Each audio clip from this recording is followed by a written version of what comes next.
Tudo bem, pessoal? Bom dia!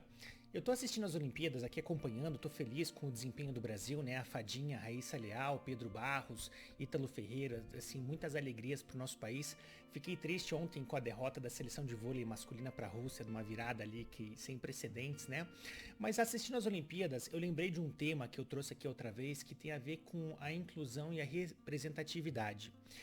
Tudo começou quando eu gravei um vídeo a respeito do Oscar, que a partir da edição de 2022, se não me engano, ele passaria a ter alguns critérios para você poder concorrer ao Oscar de melhor filme. Então teria que ter tantos por cento negro, tantos por cento minorias, mulheres, gays, trans, enfim, papéis de protagonismo, uma série de coisas. E aquilo ali levantou um debate, né, sobre como fazer essa inclusão sem tirar a competitividade. Afinal de contas, o Oscar também é uma competição.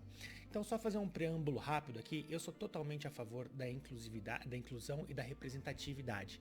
Eu acho que nenhuma pessoa deve sofrer nenhum tipo de preconceito por quem ela é, pelas suas escolhas, enfim.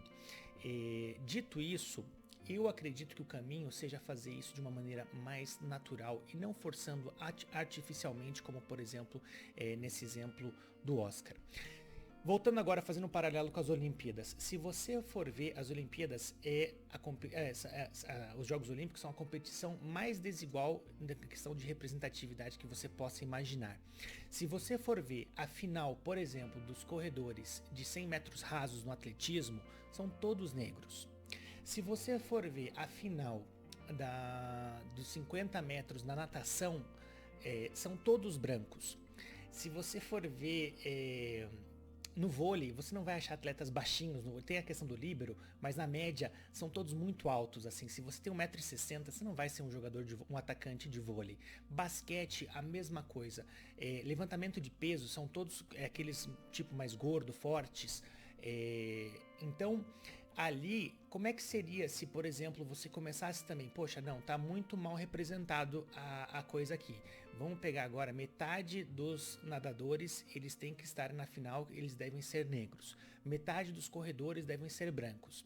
Metade dos pugilistas, que normalmente são negros, devem ser brancos. Então, você começa a tirar toda a origem, a questão da competição por conta de uma artificialidade ali, de umas regras que não fariam o menor sentido nas Olimpíadas. E aí eu me pergunto, né, se não faz sentido nas Olimpíadas, por que isso tem a ver no Oscar, por exemplo, também você obrigar que um diretor traga temáticas ali, que você comece a cercear a liberdade de expressão, a criatividade ali, porque você tem que atender a um certo número de pré-requisitos, de cotas, de uma série de coisas ali para você poder concorrer ao prêmio do Oscar. Então, só essa reflexão de que a inclusividade ela é importantíssima. Eu acho que sim, negros, por exemplo, são mal representados ali, são nos filmes, nos desenhos, isso eu concordo plenamente. Eu só não acho que o jeito certo seria através dessa imposição artificial. Eu acho que com conscientização da população, que está acontecendo, né? Hoje, se você for ver qualquer série da Netflix, por exemplo, sempre vai ter a temática homoafetiva. É muito difícil você não encontrar isso hoje em dia. Sempre você vai ver também agora um esforço para colocar pessoas negras, mulheres em papel de destaque. Isso é legal desde que seja feito de uma forma assim natural e consciente pela própria sociedade, e não obrigando e forçando. Então essa é a minha opinião aqui e também só trago esse assunto de novo porque por causa dessa reflexão nas Olimpíadas. Você veja como é desigual, digamos, as questões nas Olimpíadas.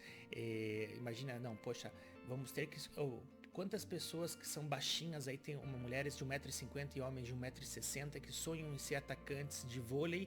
Então a gente vai fazer uma cota para esse pessoal poder também realizar esse sonho de jogar vôlei ou basquete.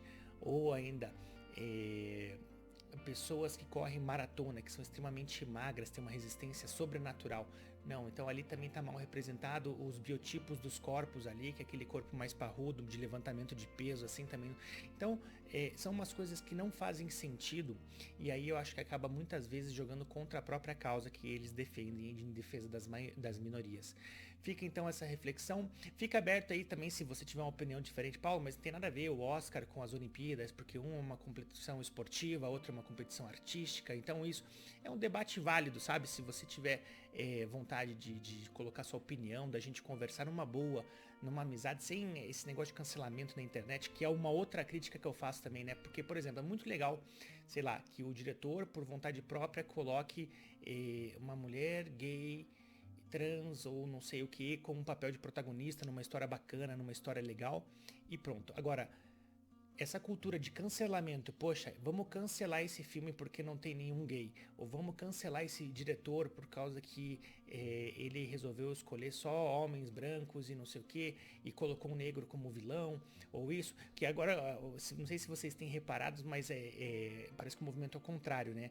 A Viúva Negra, outros filmes recentes ou séries assim colocam agora o homem branco ou como um completo idiota, ou como um vilão, ou como um cara totalmente assim, de nenhum prestígio, de nenhuma qualidade, enquanto que o crédito vai sempre pra... Ou ainda essa questão, por exemplo, dos Ghostbusters, assim, os caça-fantasmas, fizeram a versão com as mulheres, não deu certo. As Panteras também mudaram, se quiseram fazer um negócio, foi uma bomba assim que explodiu.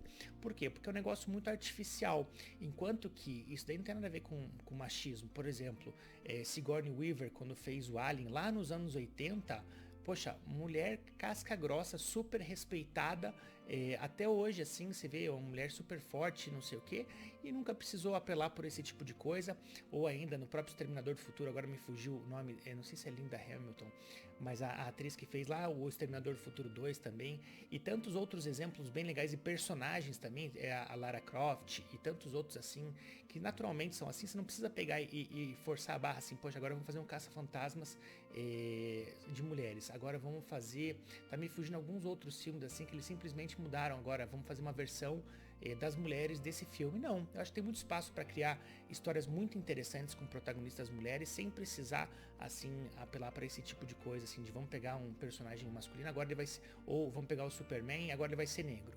Que é o que eu acho que vai acontecer agora com o o Michael B. Jordan, e outras coisas do tipo, assim.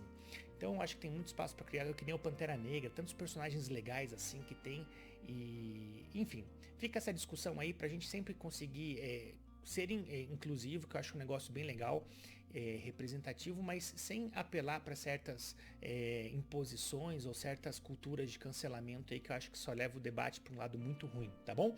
Fica essa reflexão aí a respeito de tudo isso, puxado pela questão das Olimpíadas, que eu vi uma extrema falta de diversidade ali, digamos, mas é assim que deve ser, né? Porque ao mesmo tempo ninguém impede um corredor branco de se esforçar e tentar ganhar seus títulos, ou um nadador negro na mesma história, mas cada um tem as suas aptidões e seus talentos e vão para o caminho que podem se dar melhor.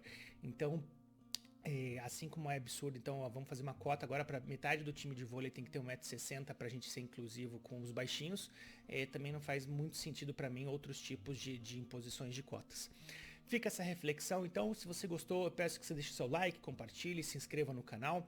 Se você tem uma opinião diferente, comente aqui, a gente conversa numa boa.